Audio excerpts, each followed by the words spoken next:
Hello, ladies and gentlemen. Let's take a look at the door here. When you have high winds, which we just had Sunday in Michigan, this is what can happen. It will cave the door in. My guess is, I haven't even looked on the other side, but my guess is that this door has no struts. That's why it's important to have struts.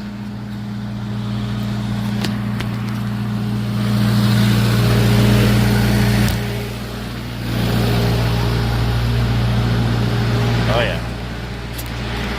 No struts. You see the one strut that did try to hold the door together? Yep. Nothing. No struts. It's called caved in. So I think what we should do is we should recommend that the customer on the rest of these doors get struts on there, because they're lucky that it didn't cave in the rest of the doors. And I've actually seen where when it caves these doors in, sometimes it can blow the top off the building because wind gets in here.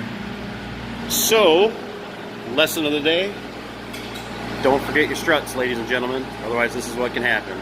Take care. Just looking across, it looks like they actually had some damage over there on that sliding door. Not good. Not good. See that piece sitting right there. Right there. She ain't doing so good.